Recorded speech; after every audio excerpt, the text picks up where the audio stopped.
Can you give us a specific example of like a big goal you set, what you knew you're going to have to sacrifice, and why you did it? Absolutely. When I was in college, people don't know that, I changed my major about 8 times. 8 times? 8 times, yes, absolutely. I wanted to do everything. I wanted to be a doctor. I wanted to be an event coordinator. I wanted to be an actress, a TV host, and every single thing you could think about. And, I came to a point where I'm like, you know what? I want to go to medical school. I want to be a doctor. Everybody in my family, everybody around me thought that, they see me as a doctor. I honestly have a huge passion for the healthcare and the medical field. And I admire doctors so much. But then I thought to myself, okay, to become a doctor, I need to go to school for this amount of times. I need to do this. I need to be willing to dedicate basically my entire life for this career. Yeah. Am I willing to do this? And then I thought about it. I was like, with my mindset, I want to do so many different things. Yeah. I don't think it's the right option for me. And it took me a couple of years to actually accept the fact that, maybe medical school is not for me. Well, on the other side of it, something I specialize in is helping people with large student loan debts and helping them either get it forgiven through public service, loan forgiveness, different things. But people go to medical school and not everybody finishes.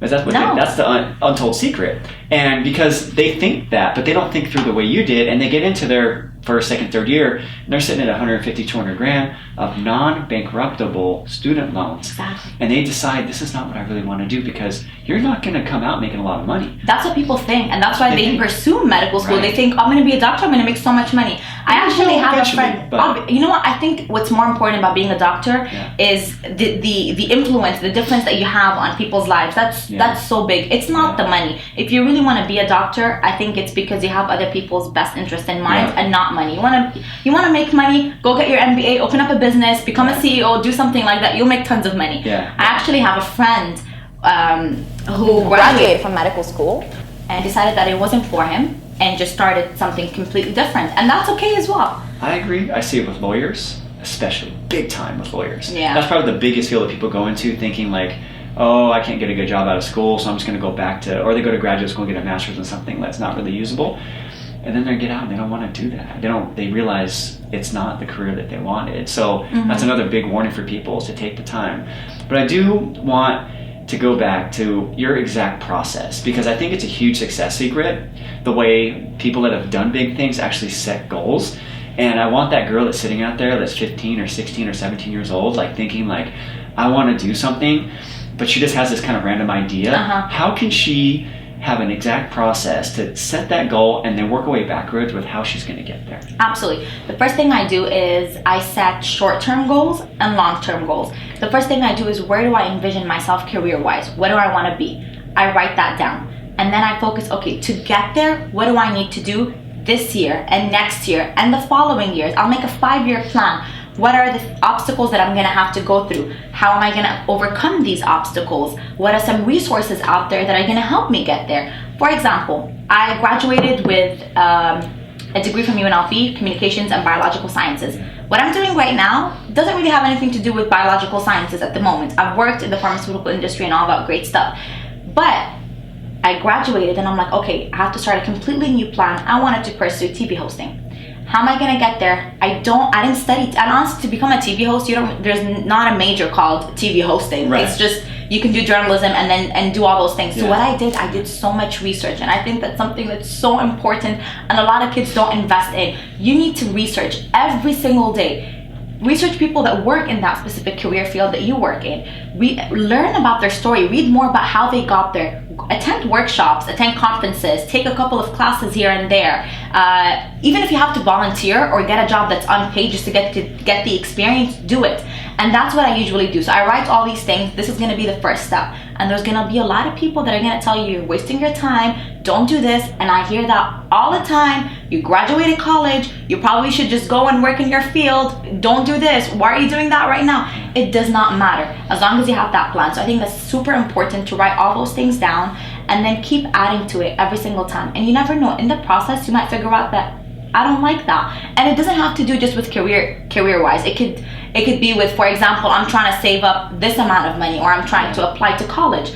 But every single day, at least I would say 6 times a week or 5 times a week, do something that would help you get a step closer to that goal and check it off. I have a checklist as well. Every morning, today I'm gonna do these 5 things. And then at night, I come and check that checklist. Did I do all of them? If I didn't, what didn't I do?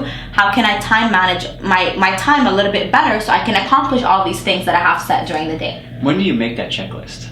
Early in the morning. Okay. Sometimes I think the night before. Yeah. If I don't really have time in the morning, I do it the night before. Okay, tomorrow I need to do all those things. I look at my schedule. Depending on how busy I am, maybe I won't have much time to accomplish all these different tasks. Yeah. So if you set yourself up all these tasks, and I heard people do it the night before, morning of, something I do is I'll do something very similar, and I'll have all these tasks, and I'll say, okay, no matter what, I gotta get these 3 things done. And so I'll take like the worst thing, the hardest thing first, and just power through that. Exactly. And I call that my deep work time. There's a really good book called Deep Work that really describes this process. And just get that done. Because once you get the hardest thing done, everything else is easy. Correct. And if you don't get everything done, but you get at least those 3 things done every single day, you're going to move forward. Is that something similar to what you do? Or? I agree. No, I agree 100%. I think what also helps you with your goals is having a healthy lifestyle. I think that's so important. Yeah. I mean, waking up early, going for a run or a walk. What's doing early? Something. Is 8 o'clock early?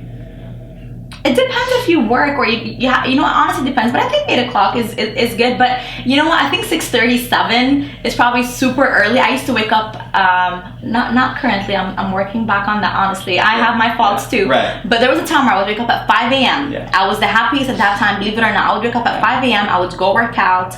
I'll come back home, shower, I'll get ready, I'll go to work, I'll finish my job at like 2, 3, and then I'll focus on everything else that I want to do on the side from my other dreams that I have that need years to be accomplished. Yeah. And then I'll come back home at like 8, 9 p.m., spend some time with my family. I'll be super tired, but then I'll plan for the next day. And I just had so much energy in me. So I think it's really important, whatever you eat, having a healthy lifestyle, all those things are going to influence the way you feel during the day. If you're not going to have energy because you're not eating healthy, you're not getting enough sleep, you're not going to be able to accomplish all these goals. Yeah. Something really interesting you touched on there is that you had so many things planned that you're working from the minute you get up until you get to come home. And it spend gets time with your exhausting. family. It does. But let me ask you this. I think most people are depressed and they have this lack of satisfaction with their life. Oh, yes. Not because they are working a job that they don't like necessarily, but that they aren't setting goals that are big enough for themselves, and they aren't actually achieving enough And each they're day settling, yes. to feel accomplished, no matter what they're doing. Yes. And I think that is what leads to dissatisfaction and these depression symptoms versus whatever particular job or whatever it may be. I think they're actually not challenging themselves enough and pushing themselves far enough to actually feel accomplished, because I think that pushes through some of that negative feeling about what they're doing. Is that something you would agree with? I agree 100%. I'm a person that likes challenges. I really like challenges so much, even though at times when you mentioned being depressed because you're not satisfied, I go through these depressing moments sometimes where I'm like, you know what, I'm not where I want to be, and I have to constantly remind myself it's a work in process. It takes time. It's not, you're not going to sleep and wake up the next day, hey, you're successful and you're doing all these great things. No, it's going to take so much time, and you have to dedicate so much time to it as well. There's a definition of success that I heard, and it was like the best thing to me I ever heard, because I always thought like, oh, I'm not achieving enough goals, I'm not doing enough things, I'm not getting enough things, my goals hit. But what I heard was real success is actually the progression towards a worthy ideal. Exactly. So if every day you're making progress towards these big goals you set for yourself, you actually are successful. If you're not making progress because you sat on the couch and watched TV all day, that's probably not success. But if you worked hard, even if you don't hit your goal yet, but you made progress towards it continuously, because you're going to over time build that, and you are going to hit these goals if you continue to progress forward. And you're learning more. You're learning more about yourself as you're going through these challenges. You know what I mean? Like, I used to think that I enjoyed doing a certain thing. After having to do it, I realized, you know what, it's not for me. I really don't like that. So it's really good, especially if you're young. I mean, obviously, if you have a goal, no matter how old you are, you can achieve it. But for these young girls and guys that are watching, you know what? You guys are so young. You can honestly start from right now and have the biggest dream in your mind, and you can achieve it if you work hard every single day. It's another point you brought up. I think there's a lot of stuff out there that says you need to fix your weaknesses. True. Right? And then there's also there's this quote that I personally don't like at all. You lived once, just enjoy your life. Just live carefree. Like, listen. And I'm like, I don't like that quote at all. I used to listen to it when I was younger. And I was like, yeah, that's so true. I lived once. Let me just have fun. But now I realize, no, I live once, so I need to live a life with purpose. Right. That's it. And I think that is fun. That is living with joy. If you're Absolutely, because that makes me happy. Yes. Right? I think now, with the way the world is there's so much average out there. There's so much information out on the internet. There's so much automation with everything that if you focus on your weaknesses, trying to get them to average, and you don't really focus on your strengths and get really good at something, it's going to be really hard to stand out and become great. So I really think people should just focus on what they're good at. You got your number one job as a young person is to figure out what you're good at. And until you figure out what you're good at and what you love, nothing else matters. And once you figure that out, you just become the best at that. Exactly. And then you find someone else that's good at the stuff you don't want to do. And you may have to do it by yourself for a while, and that's okay.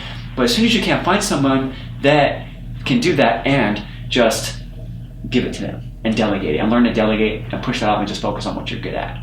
And if you're in high school or college, join organizations, do all these things, volunteer. You'll learn so much leadership. You learn how to delegate. I learned how to delegate when I was president for 2 years. It taught me so many things about myself and how to deal with a diverse group of people. So I think that's really important for high school kids or middle school kids, even the elementary school kids.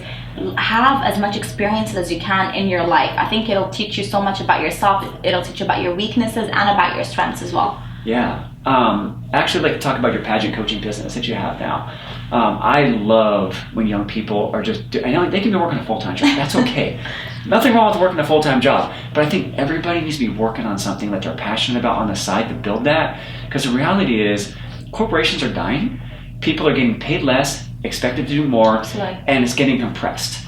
And there's so much opportunity if you're willing to step out on your own and do something that you're really passionate about. And I think that's something you are passionate about, the pageant coaching business. Talk to me about what made you decide to do that, and just a little bit about the business and what's been working and what you realize maybe doesn't work. Yeah, definitely. So with pageant coaching, my first pageant, I was 16 years old when I joined it. I had no experience. I didn't even have a coach. And I was so nervous. I still remember all these girls were talking about how, I've been working with my pageant coach. I didn't even know a pageant coach existed, to be honest with you, when I was 16. And, I worked with my pageant coach and she helped me do all these great things. And I'm here super nervous. I don't know what to do. But I was really happy I actually placed, being that it was my first year. So then doing all these different pageants, I wish I had somebody to mentor me and know exactly what that specific pageant system was about and how to prepare for it. Because each system is different. You can get a winner from one system, have her compete in another one, and she probably wouldn't win.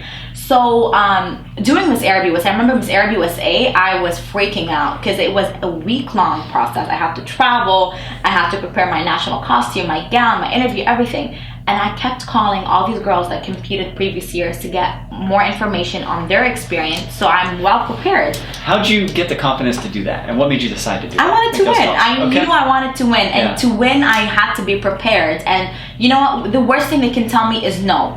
But I don't know. I feel like with pageant girls, it's easier to talk to them because they have the same passion for pageants, and I feel like any girl that joins a pageant truly wants the best for others. At least that's how I like to feel. So I just messaged them. I had some mutual friends, so that was definitely an icebreaker for me.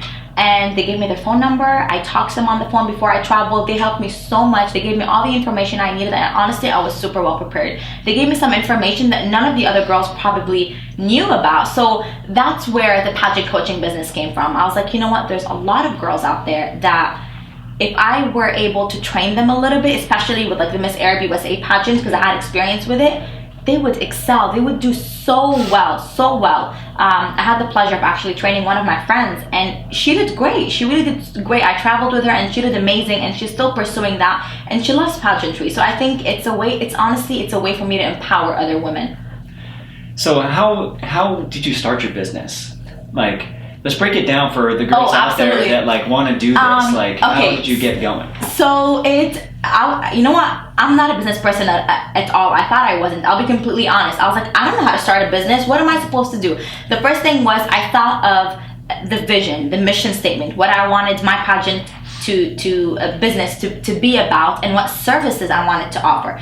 So I created kind of like a mini business plan, nothing too crazy, 2-3 pages. I know usually business plans are a lot more, but just starting off, I just created 2 to 3 pages. I figured out how I want my logo, the colors, my mission statement, my slogan, who I wanted to target. So my targeted audience, which to me, I wanted to target people that are joining Miss Arab USA because there's no pageant coaches that specialize in that pageant, and that pageant is growing year by year. So I wanted to target these group of girls. And I just filled out the papers, all the necessary paperwork. I paid. What paper did you have to fill out? It's basically from the Secretary of State, so it's a business license. So I just got a business license. So you find that, honestly, I googled how do you start a business, and then what paperwork do you have to fill, and I found all the information needed. I printed everything out. I filled it out, obviously, and then I turned it in. There's a small fee that you have to pay. I believe it was about $200-$300, if I'm not mistaken. And then I already had a website, so I decided to just add a tab to my website instead of starting a whole new one and pay extra money starting out. And I put my information out there, and then I used my social media to reach out to the girls. And being that I already won the pageant before, usually when girls compete in Miss Arab USA, they tend to add previous title holders. And I just mentioned it to them, hey, if you guys need training, I'm here to help. I do have a pageant coaching business on the side. So I found my niche, and I just worked on it, and I advertised here and there, and honestly, it did not cost me a lot of money to do it. And I hope, because I'm a financial planner, I'm a member of XY Planning Network, okay? And there's these 2 gentlemen that started this, and one of them has been doing financial planning forever. He has every degree you can possibly get out there. His name's Michael Kitsis, and then there's Alan Moore. And they do a podcast. And literally, like, every single episode talks about niche. That everyone needs to pick a niche. And when you're starting a business, this is the thing. And I have a problem with it too. We all do. Because when you're first starting out, you just want to take whatever can come in the door, right? Because you're just trying to get income coming in. Like, you're willing to take it, right? I'm not saying you won't along the way, but what I've come to discover and learn along the way is that if you don't pick something specific, you really have no one to market to. And not only that, the people that are searching for your service, when they go to search for it, you're not going to come up because you're so general. So it was really interesting you decided just to pick niche down from the beginning, because that's what these guys preach nonstop. And with so many people out there competing, you really have to differentiate yourself somehow.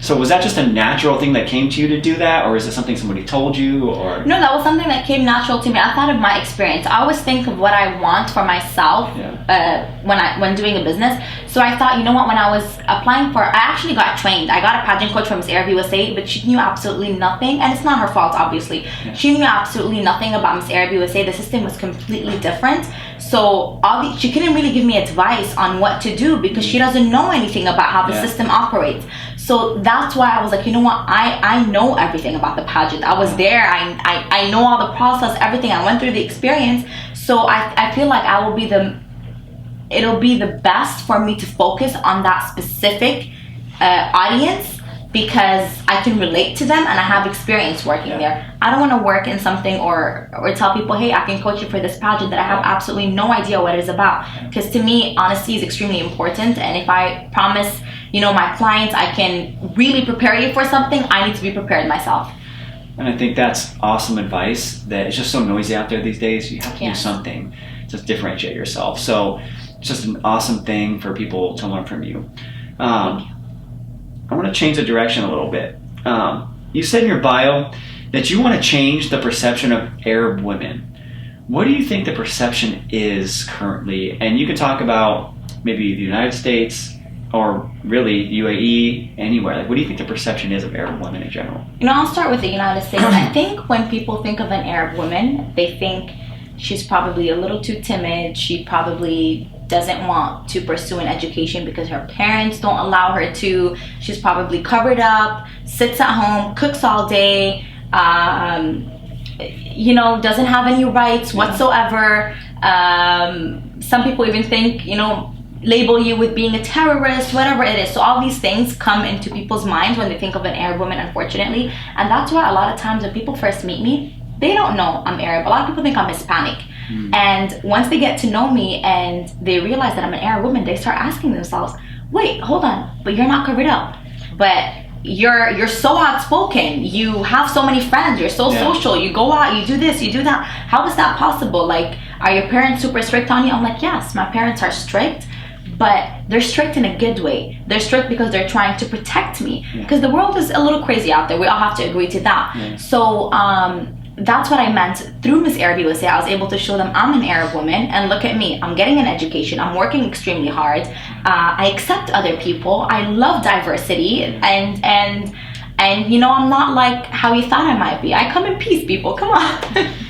Well, you know, we all watch the news, we all watch the media. Well, I try to actually not watch it, but it still creeps in, right? There's still advertisements that come in. There's those pre-rolls on a YouTube video you're trying to watch that you have presidential candidates. You have very outspoken people that there's a huge debate, you know, around the Islamic culture, around extreme Islamic, you know, there's all these different perceptions, and you hear it. You know, there's Arabs in America that say they're just exactly like you, and then there's things we see on TV. Like, what are some of the misconceptions from just your experience living in that culture? You know what? I think as I said, there's 22 Arab countries, and every country is different than the other country. I come from Lebanon. Lebanon tends to be a little bit more liberal. But for example, you know, if you compare Lebanon and another Arab country, there's going to be some differences in the way we dress, in the way we speak, in the foods we eat, in the music we listen to. So they can't just judge a complete, you know, culture based off of one individual, the way they choose to practice their life. I'll give an example. For example, in Lebanon, if you were to go to Lebanon, you'll see women that are dressed, you know, in shorts, and then women that are covered up, and they live together, and it's completely fine. You have that choice. You know what I mean? To me, I think it upsets me when certain people think that a woman is deprived of her right because she's covered up. In certain countries, yes, I agree with you 100%. But in a lot of other countries, that's a choice that a woman makes, and she's happy with it. And that does not stop her from going out there and getting an education. It's not an obstacle. That's not the purpose of it. Yeah. So there's definitely a lot of misconceptions, and that's why I did my nonprofit. I want to be able to shed light on the true image of my culture, and I was able to do that at Miss Arab USA as well. So why do you think the Lebanese culture and some of the other of the 22 Arab countries, why do you think some of them have a more, I guess you could say, relaxed perception when it comes to women in education, women in the way they dress, and some seem very restrictive in comparison to that? Like, what do you think the breakdown is? You know, I think it's the way the government is, definitely the setup of the government. I think the diversity of the country you live in. If it's a country that has no diversity whatsoever, and it's only one specific culture, one specific religion, things are going to be one specific way. But if you have another country that has all these different religions, all these different cultures, and live together, it tends to be a little bit more on the easy side, I guess. Yeah. So you think it's mostly like the government that really sets the tone for... It does. In certain countries, I mean, there's certain laws, you know, women aren't allowed to do this and that, and these laws are because the government set it for them. And there's other countries that don't have these laws that give women a little bit more freedom. So I think the government plays a huge role in women's rights. Yeah. What's your opinion on the media's portrayal of situations like the Syrian refugee situation? Like, I know it's a tough subject to talk about, definitely. But there's people in this country that they walk around like embarrassed or scared, or just, it's almost like a subject you don't want to talk about. But I think we need to talk about it because that's the only way we're going to be able to move forward in this situation, because a lot of times there's just a lack of information. Absolutely. Right? So like when you hear these things and you see these conversations being had as one of the main topics, right, in our debates and what we're going to decide our next president on, right? Really, I mean, it's one of the main things they talk about. Like, how do you feel, and like, what are the thoughts that go through your head when you hear these things? It's a very sensitive topic to me, honestly. It upsets me a lot. I mean, you know, when I visit Lebanon, there's a huge population of Syrian refugees over there, and I see how they live, and it breaks my heart. I mean, they don't want to have to be, they don't want to leave their country and have to live somewhere else. Yeah. Honestly, nobody likes that. You know what I mean? Your house is being bombed, you see family members dying everywhere, you're losing your job, your kids are growing up without having an opportunity to have an education. I mean, this is really, really tough, and I think we as humans need to be a little bit more sympathetic about what's going on and not judge them because of the situation that's going on in their country.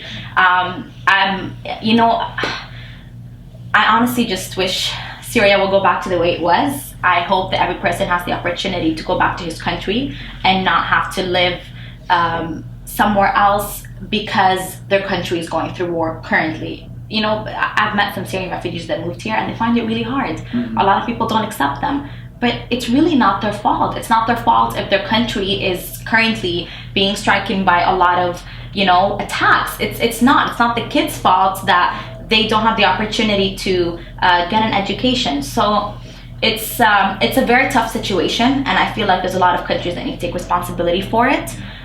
Including, obviously, you know, whichever Arab country can. And I think Lebanon has done a great job, including Jordan, you know, a lot of different countries as well. They've embraced the Syrian refugees. And I feel like at this point, we need to think beyond, oh, this person is Arab, this person is American. It does not matter. You're human. You need help? Hey, I can help you. I feel that's the mindset that every politician should have, and every person in general. Yeah, because you hear different things in different countries, right? Like there's things going on in Sweden and then in UK, and there's been I'm not saying they're Syrian, but there's a certain number of culture that's moved in, and it's like created tension and problems there, and it's like. And I think the reason why there's a lot of problems because people are scared. You know, you're from Syria, you're probably related to X, Y, and Z, you're probably gonna come here and you're gonna do something bad to my country. And some of it has to do with patriotism as well, like, I love my country so much, I don't want anybody to come in. But it's not fair. It's not fair to the kids, not fair to the father, to the mother. It's not fair to anybody. I think it's a situation that's hard on every single person, and we need to put ourselves in other people's shoes before we react. Do you think, because Hillary and Trump says we should, but we should keep it limited and spend more time screening people, I guess you could say. Do you think that's fair? Or do you think we should take a more liberal approach to just bringing in higher numbers of people and just using the screening process that are in place for immigrants? See, it's really tough. I think that obviously we have to be cautious. We can't just tell anybody, hey, come into our country. Yeah. But at the same time, I don't think people realize to come to America, it's such a long process. It's not, oh, hey, I'm a refugee, I want to come to America, the next day they get a flight and they come here. Right. It's nothing like that. It takes years for these families to come here. I met a family that actually had to live in another country for so long. They waited about 4 or 5 years, and then they came here. So it's not something that just happens in a day or two. So I think the screening is tough as it is. And I think, honestly, the United States is such a powerful country that I'm pretty sure it's not gonna accept anybody to just come into our country unless they're positive that person is a refugee and, you know, they come in peace, I guess. Yeah. It's gotta be tough. It is. It's gotta be tough. It's not these kids' faults. I mean, it breaks my heart when somebody you know what? There's a lot of children. We're having a generation right now that does not have the opportunity to go to school, to get educated, because the schools are extremely overly populated. There's not enough resources. There's not enough money to help these kids. I mean, it's a very hard situation. And when I think about it, I think of my kids later on. When I have kids, I don't want them to grow into a society where there is a high level of uneducated people, because the more uneducated these kids are going to be, the more hatred they're exposed to, that's going to shape their future. Some of them might even grow up to be, you never know, they're not going to be on the right path. You can't just deprive them of their rights. Yeah, but then you have people that will say, well, we have poverty here, right? We do, in our and there is a lot of poverty in the States. Lack of education here, we have overcrowded classrooms here, and we need to take care of that first. But it's like you said, is that fair? Is that right? And the thing is, let's look at the magnitude of the issue. When people tell me there is poverty, and there is poverty in the United States, and that's, I think, another misconception that the Arab world has. They think, oh, you're from America, you must be super rich. It's definitely not the case. You know, there's middle class, there's a lot of people that live in poverty, but what I think is extremely important is, let's think of the magnitude. These kids here, there's public school that's free for everybody to attend. There's a lot of resources, a lot of nonprofit organizations. You know, we have, as a country, we're powerful. We're one of the most powerful countries in the world. And by far. Seriously, we really are. Compared to a third world country and look at their problems, there's a huge difference. There's people who struggle to find food. We live in a country where if you don't have a job, you can get help from the government. You can get food stamps. That does not exist in other countries whatsoever. You can actually get paid more here. Not working. To not work. Which is actually a trap. It's a trap here when people get on welfare. Like, they can get on that, and actually they have to go to work for more hours for less pay than they would sitting at home taking a check. True. From the government. And it causes many more problems psychologically as an example for their kids, because if your kids see you at home every day, it's such a different example than if they see you going to work every day, doing everything you can to make it happen. It sets a different mindset in that psychology. And so your next generation is going to be affected differently. Oh, yes. But you're right. Yes. Okay, Orange County is a special case. We're in Orange County. You will literally not go hungry here. If you can go down every single day, down on Skid Row. There's people down there handing out food, water. Exactly. I was down there one day serving, and we came, it was late morning, it was probably like 10 or 10:30, and we were serving chili and some like pretzel rolls, right? It looked really good to me. Actually, I had some, it was great. But we had people actually refusing the rolls because they were like, oh no, we're okay. We're still full from breakfast, right? So there is such a high level of wealth here. It is concentrated sometimes. And there's also another segment, which is really, it's called the middle class poor, that you can make $70,000 in this county or in LA County, and you can't afford a house. Oh, absolutely. If you're not making $100,000, you really truly can't afford it. You can qualify, but 50% of your money is going to be going to your payment, and you can't get ahead with 50% of your money going to your rent payment or your mortgage payment. It's not feasible. So there's a whole nother problem going on that the separation of classes is getting bigger and bigger and bigger here too. Great. So there's so many systematic issues no matter how you look at it.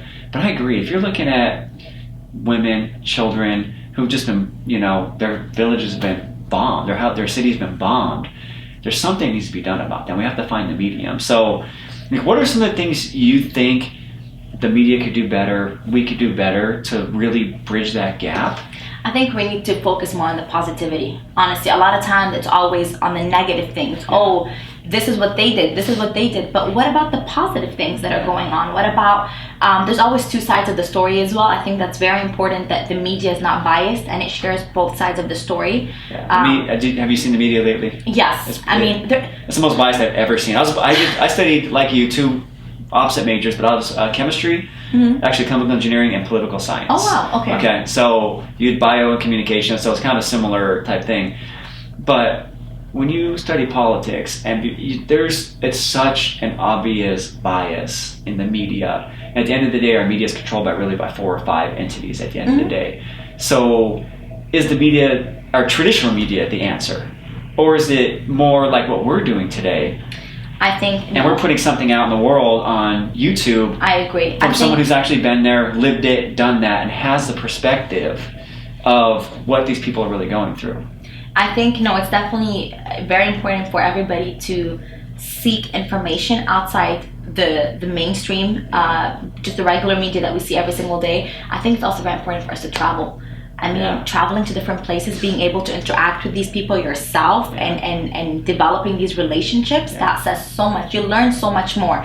I watched some news over here and they're highlighting how, my country is going through a rough time, obviously, but I have all my family members that travel back and forth and they tell me, Guinwa, it's nothing like the media. Everybody here is, we're one family despite the hardships, but we are together. The family ties is extremely strong. Yeah. They know how to have fun. It's not as exaggerated. It's the same thing here. You would think if you watch the news that there's like gunfights and tanks rolling out everywhere here. I'm like, there's certain cities that are really terrible. Obviously. But if you watch the news here from outside the country, you think we're about to be in a civil war here. But the daily grind here, And most cities that I've ever been to it's pretty normal. I think it'd be great if after every new segment, it ends on a positive note. Like, these are the positive things that are going on. But that doesn't sell, right? I know. Death, destruction, murder, that's what sells, right? And that's the challenge with traditional media, but that's what we're getting programmed with every single day. That's why I tell people, just don't even watch it. I don't even watch the news. Just don't watch it. If something's that important, it will get to you somehow. Absolutely. You know? You said to travel. If somebody wanted to explore more of the Arab culture and they wanted to do some traveling in one of the 22 countries, or maybe 3 or 4 or 5 of those countries, where would you recommend that they start with to get a good perception on a balanced perspective, but also some of the culture, some of the things that you'd be excited to share? Like, where should they go and explore? I don't want to be biased and be like Lebanon, because that's my country. That's okay. You know? we expect that. You know, I think, because I lived in the UAE, I think UAE is a great place because it has so many different cultures. It's honestly, some people even think it's kind of similar to just with the nightlife, just like Vegas. There is a huge population of Americans over there, so when they go there, everybody speaks English as well. So I think that's also a really good place. Qatar is growing as well. That would be really good for people to visit. Jordan, Egypt. I mean, there's honestly, if you go to any Arab country, everybody speaks English. Some people are so worried about going there and not being able to communicate with anybody. Like, a huge majority of that population speaks English. A lot of them speak French as well. So I think we'll be fine. But I would say probably the UAE. Okay, awesome. All right, so a couple more questions for you. What are you most excited about in your life right now? My nonprofit. I'm very excited. I'm excited to see how it's going to grow, where it's going to be in about 5 years, the obstacles that I'm going to have to face, all the challenges. I'm really excited. So if people want to know more about that, where would they go to find out more about that? My website. It actually has its own website, so it's www.hawiyati.net, which is HAWIYATI. And we'll put that in the show notes. Yeah, definitely. Because when I say it, people are probably not going to know how to spell it. Yeah. But we'll put that in there to make sure people can find that. If you had to go back and do one thing over again in your life, what would that thing be? You know, I'm very happy with the decisions, the good and the bad decisions that I made. Maybe take more risks. I definitely would take more risks.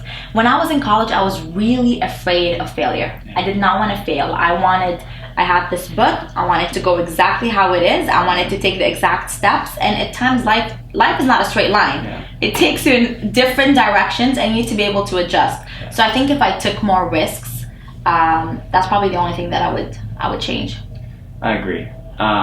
You take more risks and you fail more. You can't there's really nothing wrong with succeed. failing. You can't really succeed if you don't fail. Exactly. What's important is after you fail, you get back up and you keep moving forward. And just believe there's no such thing as failure, it's just feedback. And you just learn something and you move forward to the next lesson. Absolutely. But if you're not getting these lessons, you can't grow, right? Absolutely. That's excellent. What's one thing or something, whatever you want to talk about, what's something nobody knows about you? Ooh. I feel like I'm an open book sometimes, honestly. But what a lot of people probably don't know is, what don't people know? I think everybody knows that I'm extremely sensitive. I'm passionate. Let's see.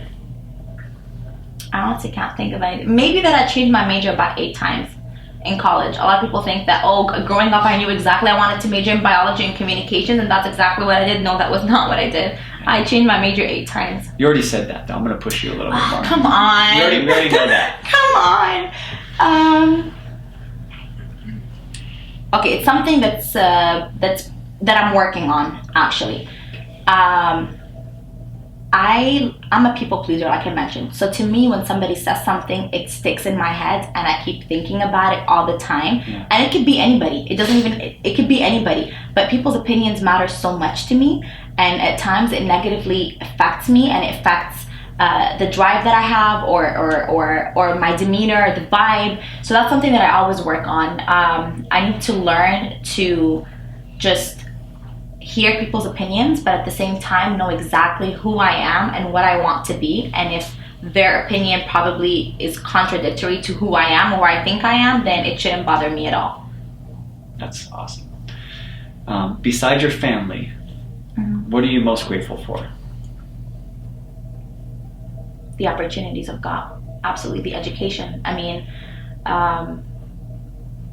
my education, I think, is my biggest weapon. Honestly, having an education has opened so many doors for me. And maybe, yes, I'm not working in that specific field, but it taught me so much about myself. It teaches you discipline. It provided me with opportunities to network. So definitely grateful for these opportunities. Awesome. So before we end, we want to make sure people know where they can connect with you at. If there's that girl out there that wants that mentor, that wants that coach, where can we find you at? Where can we connect with you at? I honestly hope I was able to inspire, even if it's just one individual. And if there's anybody that would need mentorship, any advice, or whatever it is, just somebody to talk to, they can definitely reach out to me. They can send me an email. It's info@guinwaz.com. So and we'll put that in our show notes. Absolutely. Mm-hmm. There's my Instagram, Guinwa Zee, and then my Facebook, which is just my full name, and they can find me on there. And I'm pretty good with responding back to people. So I tend to check my email all the time, my inbox messages, and make sure that I get back to them. So yes, if anybody needs any advice, I would be more than happy to help them out. Awesome. And I think if we search 2014 Miss Arab USA, you'll see me. That'll come up for it as well in case someone's listening to this on the podcast. They may not and have I checked that page available. Too. Absolutely. Okay. Perfect. Thank you so much again. We're excited. I think it's going to be Thank you. awesome. And thank you for coming in today. Thank you. It was great. Thank you. Thank you.